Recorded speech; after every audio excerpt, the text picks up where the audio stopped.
Hi, Steph. Welcome to Lead Time Chats. Thanks for having me, Jean. Yeah. So, Steph, you're the co-founder of At Your Core, which helps teams codify and reinforce team values. So, I'm really excited to have you chatting with me today about, how do you help teams set up, roll out and reinforce team values, and especially in a remote environment. And when I think of team values, I always think of I feel like most teams are like, yeah, that's important. Like, oh yeah, we should do that. It's like one of those things that is like important, but not ever like the most urgent thing. So it tends to get kind of like put off, I guess, to start. Like, what do you see as like the risk of kind of always putting this off? Yeah, I think a great question. There tend to be natural inflection points I think a company has of when they think it's, time to think about their values, talk about their values, or codify them. And, early on in companies, when there's like 2 to 7 employees, it's usually like inherently understood, right? The values kind of flow from the founders, and you almost don't, everyone's working so closely together, like norms are established without necessarily needing to put, pen to paper. Yeah. But then as you continue to grow and get to 50 people, all of a sudden you're not seeing everyone on a daily basis, right? And you're introducing more layers. And this is like really a great time to start to codify values and be intentional about your culture. So once you get to 50 to 150, having these foundational elements is so important. Otherwise, like you risk breakdown in communications, misalignment, and friction. So it's really kind of in that, small to mid-sized stage that we say, like, really think about carving out the time to codify your values. Because if you aren't intentional, you may inadvertently scale behaviors that are actually like counterproductive, right, to your business and to your ideal culture. So Yeah. we've So if seen you that don't where, oh, go ahead. intentionally choose the values, then the values may choose Choose themselves you, based off of exactly. based We off of the had a behavior. company that, just from the start was like, we are all about speed, speed, speed, speed, Mhm. speed, right? And so they were all about moving fast, right? And you could think of a very, big company that has kind of move fast and break things. But for Mhm. this smaller company, again, speed was what they really were all about. But unintentionally not realizing that on the business side, people were working so quickly without really thinking through whether they'd have the desired impact, right? And on the culture side, you're asking for heroics all the time to meet a deadline, which ultimately led to burnout, right? And so there was like making things happen in the short term, but over time it was leading to, tech debt in some ways, because right on the back end, you were having to do manual things to correct things. So Mhm. really thinking about like, is it speed or is it speed with purpose? And what does that mean? Yeah. How do we actually prioritize and get clear about, our mission and what is important to move fast on and what isn't? Mhm. So it sounds like in that situation, speed was a value, but if they had gone through maybe a more intentional value setting exercise, they might have come up with like speed with something or speed, in service of something rather than Exactly. just like this implicit like work faster, faster. Yeah. And in general, that's something that we work really closely with companies on is it's not just about the value, but like what are the specific underlying behaviors that Mm, make sense for your company that like are authentic, that are absolutely imperative for growth. Like what does it look like? Because one company who values innovation versus another who values innovation, that may actually come to light in a very different way. So I mm. think, actually digging in on what does that mean? Is it looking at problems differently, or is it moving fast and breaking things? Is it testing hypotheses? Is it being data driven? Right. So there's, depending on the company and your ultimate mission, and again, like what you need for your ultimate business and culture success, you would actually define those behaviors differently. Yeah. And even like moving fast and breaking things, it feels pretty clear, but like there must be a point at which people are like, you're just being careless, right? Exactly. Like this is Exactly. what moving fast and breaking things means. This is not what it means, even though Exactly. they could Putting both those kind of fall parameters in under. place. Yeah. Yeah. Can be really helpful. I'm curious, as you've worked with teams these past few years, how have you seen the remote team dynamic affect the need for team values? I think there's been an increased demand. So I think, at the beginning of the pandemic, no one knew what the next 2 weeks, let alone next like 6 months had in store, right? And so there was a lot of, we just need to kind of focus on keeping the business afloat and focus on our policies, right? It was a lot of just like the ultimate necessary Survival. things Yeah. to survive, right? To Mhm. stay out of the red as much as possible. But as we started to go through year one of the pandemic and people realized, wait, there's something to this remote world, right? And it's not going to end drastically anytime soon. I think people realized more than ever the importance of culture, because they didn't have the like natural ways that culture is expressed like in an office setting. And so it Mhm. required being that much more intentional about it. So being Mhm. really thoughtful about how you bring people together, how you connect. I think a lot of companies were all about efficiency and getting stuff done, and then realized that while hiring new people in a remote environment, none of that initial trust and relationship building had formed. Right. And so Mhm. all of a sudden you're working with people for a year, you've never met in person, and you've never spent the time to ask any sort of personal questions. Right. Yeah. And so really recognizing that, getting on the same page to one, just create connections and build that like trust and psychological safety is always important and really hard in a remote environment. Then also having the shared language of values really helps unite people and bring people together and provides that shared, expectation of how everyone shows up, and also shared connection and kind of sense of pride. So Mhm. it became even that much more important. It is regardless of if you're in an office, remote, hybrid, we can't underestimate like the power of values. I think when you're remote, you have to be more deliberate about Mhm. reinforcing them. Yeah, I Right. think what So you're how do you saying, really think about blocking time to talk about them? right? I think there's a lot of things that we kind of took for granted. And even a team that's like, oh, we really value efficiency and we're all about the work. In an office environment, you'd spend a ton of time not exactly like heads down working, right? You'd get Exactly. coffee, you'd Yeah. chat when you get to your desk. And we're like, unless we intentionally set those up in a remote situation, like they're not going to happen, They're right? not going Like to you happen. can't just turn around and like be like, hey, how was your weekend? So, and Yeah. same with values. And I guess another thing when I think of values is that like they're kind of plastered all over an office, right? Yeah. Once a larger company has like, okay, these are our values, right? Like then there's like, um, there's like the designers like design the Absolutely. beautiful posters, and they put them all over. I guess what is like an effective way to do that and reinforce, like just kind of have them everywhere in a remote team? Yeah, great question.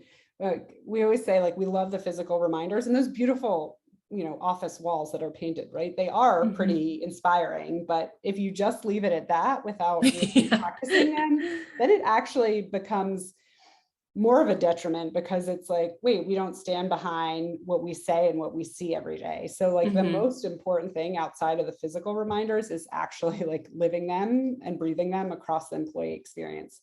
That being said, in a remote world, like physical reminders are still important. So send, values cards to every employee, like Mm. give them so that they actually have something tangible on their desk, or a notebook that has them in there, screensavers that have them, stickers, like those physical reminders are important and they create that sense of connection and pride. Mhm. But then more than just the physical reminders, it's about education, right? So you can still create a really meaningful and engaging moment to educate employees and kind of share and celebrating what new or evolved values are.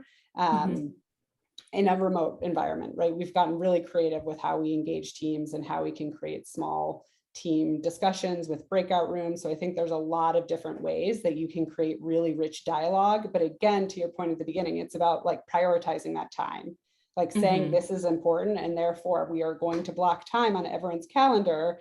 And this is like one of the most important initiatives, that we could do right now, is all align on this and go deep and make sure that everyone really does have a shared understanding of what the value is, the intended meaning, what success looks like what does it look like if I live this value or my coworker does, and then how can we expect to see it across the employee experience? And, and the onus then is also on every single employee. It's not just like, okay, now the people team, takes over and they're the ones that like activate the values, right? It's about like, how do managers like reinforce and model the values? How do ICs play a role in that?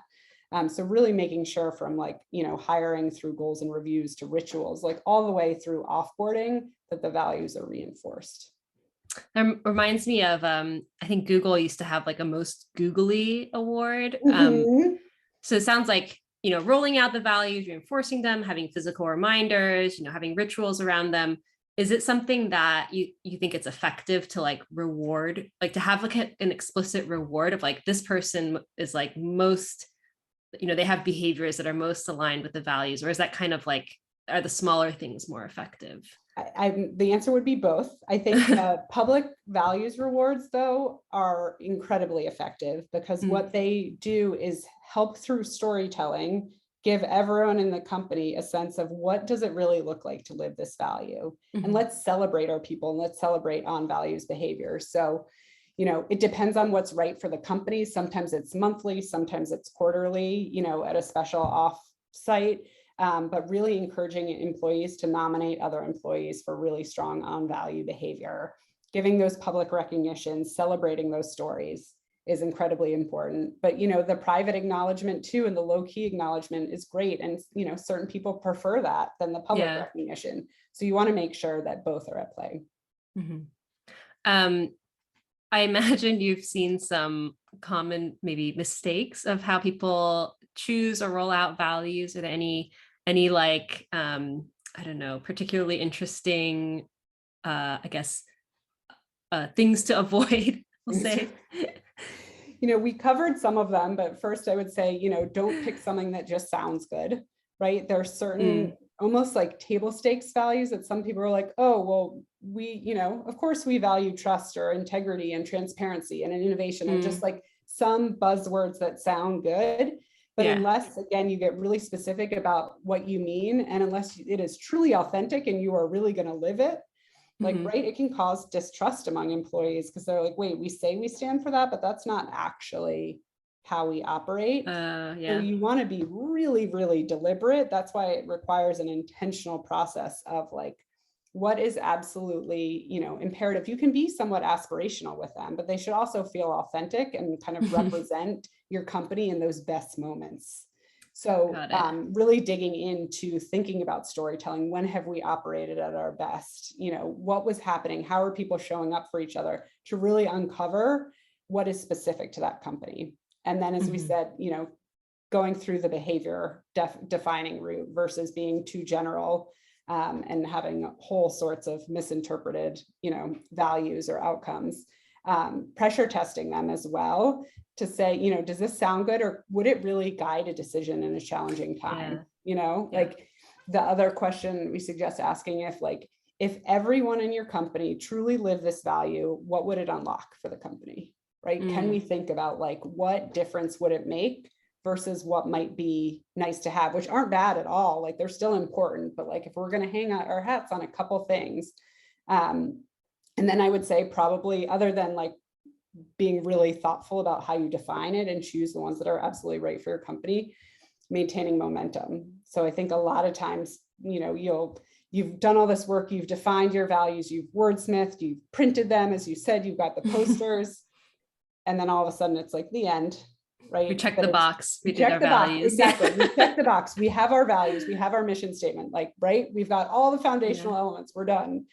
Whereas really it's all about the momentum, right? And repeated reinforcement of them. So it's not just about the swag or the posters, but like, how do they actually show up day in and day out? And so that requires that education piece, that every employee really understands them. It requires training. There's so many tools that you can help provide to make sure that employees are on the same page about what they mean. But then they should, candidates should be exposed to the values in the hiring process and know that they're aligned to the values, like, right? Onboarding, you should make sure that absolutely expectations are set from the start, like how you're coached and developed, the values should be reinforced. Like if you literally think about like every aspect of the employee experience, your values should play a role. And by weaving them through and having that consistent experience, that's how they become lived. And that's how they have, a great impact on the company. Yeah. So I would I think say it's like, one of be thoughtful those, about defining and then actually activate. right. And it sounds like a lot of work, but like kind of going back to what I mentioned at the beginning, it always feels like something like, oh, we don't have to quite have time to stop and do that. But it is something that, in my experience, makes things easier later on, right? Because then if you don't take that time, you risk friction, like miscommunication, misalignment. Like I'll say, like I just spent a lot of Q1 hiring, and we list our values, our engineering team values, on key values, and like almost everyone who comes through and ends up joining our team has mentioned like, oh yeah, that really sold me, because like being really clear, putting it out there, and like that just attracts the people who want to be on the team that has the values we do. Exactly. Absolutely. Yeah. So I think that time okay. is important. As you said, it's like, might feel like a lot, but the time it saves on the back end, just in terms of, being able to communicate clearly, getting people on the same page, expecting the best work, it does end up saving quite a bit of time. Yeah.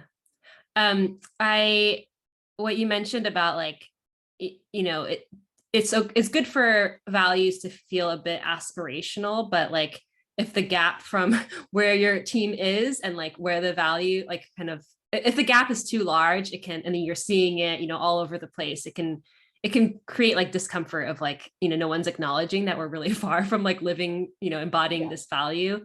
I'm curious, like, what are some ways that like, I guess, how do you prevent that more like kind of shadow side of values, where people like say, oh, this is our value, but it's not, it's not really how we're living, or it kind of excuses maybe, like for example, the, what is it? Was the ship fast and break things, or work Move fast? fast and break things. Move fast and break things. Like I could imagine some people taking that to be permission to act recklessly and say, I'm following this value. And I could see that happening with other values as well, where like taken to the extreme, it's like not a good situation. So how do you advise teams to find that like healthy way of rolling out or reinforcing values? Yeah. Great question. I think it is about talking through again the intended meaning, and then really like pressure testing what could happen if this value were taken too far or slightly misinterpreted. And a lot of times it's by the way that you identify those, or again through storytelling, right? That's how you both identify the best side of values, or like the golden side versus the shadow side, right? And really getting into like, what are those best moments, but then what may be some unproductive behaviors that we've observed over time? Like what might be people interpreting, not in the way we would like, and what is that behavior? And then when you're doing the values mapping, saying like, oh, could I see that actually be an outcome of this value if it was taken too far?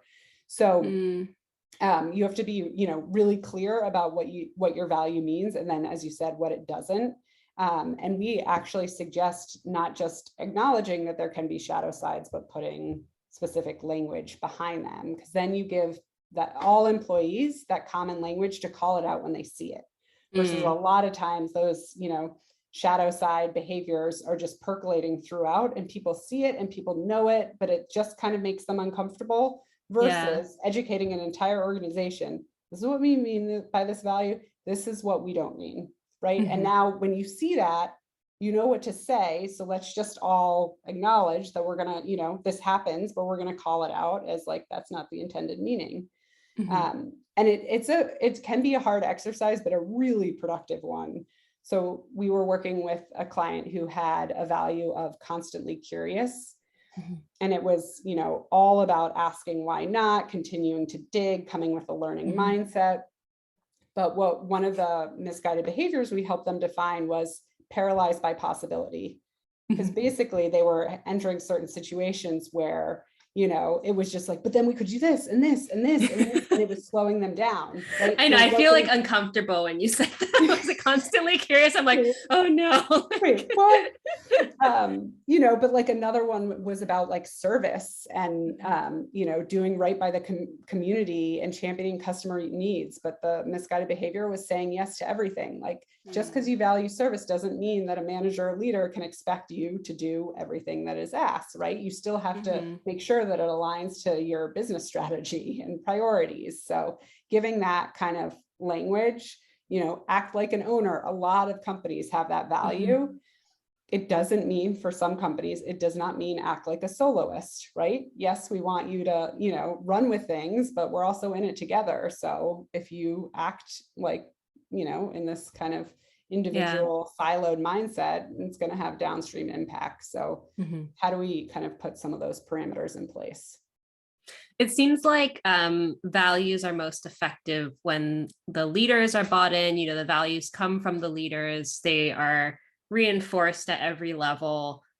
So then I guess the inverse is that it seems like the most challenging situation is when, the leaders are maybe exhibiting some of the misguided behaviors. Like how do you advise companies in those situations, or to prevent being in those situations? Like, do people feel comfortable? Like if you have them spelled out of like, here are ways that it can be misinterpreted, does that help people feel comfortable calling out their leaders? That is an excellent question. I think it would vary by company, people's comfort, right, with the leadership team and accessibility and receptiveness. I would say a couple things. One, the values should, come from the leaders, but also be bottoms up built. So we actually say the value should be a reflection of the company. So like everyone should input, have some sort of input, but to your point, the leaders absolutely have to be like aligned. They need to believe in them. They need to have a shared understanding. And that doesn't always happen. But one of the things that you can do to help make that more likely to be happen and give people a space to maybe bring something up if they've seen kind of off value behaviors is by having some sort of standing meeting where leaders are actually discussing the values together. So when we're working with leadership teams, we often build like a playbook for them, or a discussion guidebook for, once a month, dedicate X amount of time during a leadership team meeting to share stories of when you all observed behaviors like in the best of ways, or maybe some patterns of behaviors that aren't productive. So they can actually talk and help problem solve as a team, but it also creates a space for other leadership team members to say, that didn't really feel like it was on value. And encourage that open communication, and that like everyone is holding everyone else accountable. The other suggestion for leaders is usually to make some, public commitments to the company when you're rolling out values, acknowledging that, when you're first establishing values and practicing them, leaders aren't going to get it right all the time. And that's okay. And just acknowledging like, we're all like practicing, this is kind of a new muscle, right? And if leaders can be vulnerable and acknowledge that they may not get it right, but invite that feedback, that can go a really long way. And then also make some commitments of, like this quarter, this is the value that I really want to practice. And this is my plan. These are a couple things that I want to do. And I'm going to check back and see how I'm doing on that. But that really, holds them accountable as well, because they're committed to the organization. And that's something that really can trickle down to all teams. Managers can do that. They can do that with their direct reports. Like, how do we just think about something to practice and focus on, and just check in with each other and see how we're doing? I know for me personally, it's been useful to see, just like feel like we're all in it together. So we've done this thing where we had a few different like operating principles that we roll out. One, for example, is like limit work in progress. And so when we did our team recap at the end of a cycle, we would go through everyone and have this prompt of like, what's the time this cycle when you limited work in progress? And to see like, for example, one of the founders just being like, yeah, I didn't do a good job of this cycle, like it just makes it a little bit more okay for everyone to be like, oh yeah, it's not like we're doing it all right all the time. Exactly. And some values may be harder than others, and it might be some is situationally dependent, but just again, acknowledging where you can get better can go again a long way to build that trust with your employees. Because you're not going against a value. You're not saying you disagree with the value. You're saying, I'm struggling with it right now, but here's a couple things that I would like to do to make it, show up more in my behavior, but then also here's what we could do as a company to practice it more. Okay, I have one thing I've been dying to ask you during this chat, because I was in a values exercise a while back, and a lot of people wanted to adopt the value, seek the truth.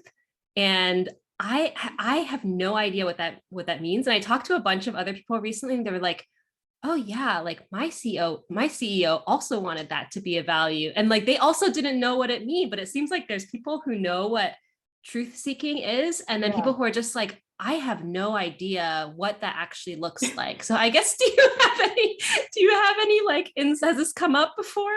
I have not necessarily heard that specific one, but like the immediate thing that came to mind as soon as you said it too is like, if we can't even, it's not even that we have a different understanding, it's like we can't really articulate what a behavior would be that would support that. I mean, I could see if it's like, ask the hard questions, be honest and open, like curious, constantly curious. Right? Make sure that you share, like a big important one that we often see companies like a behavior to embody that can go a long way is like share the why, right? So like just bring people along, right? But I think that the truth seeking can also imply some negative of like, are people hiding the truth? Is there a deceit environment? Like what is the real like essence of it, and what is truth seeking unlock, and going through that exercise to get a little bit more specific as to how do I know that I'm showing day in and day out seeking the truth. Okay, so next time that comes up, I guess a good values, or like values that you can reinforce, are ones where it's clear when you're exhibiting the behavior. Exactly, they're like actionable and observable. Got it. Yeah. Cool. Thank you. It's been so nice to chat with you, and I'm sure this is going to be really useful to teams who are either rolling out their values or need a little bit of help reinforcing their values, or have been maybe putting it off and just need that little nudge to take that time. Well, thanks so much for having me.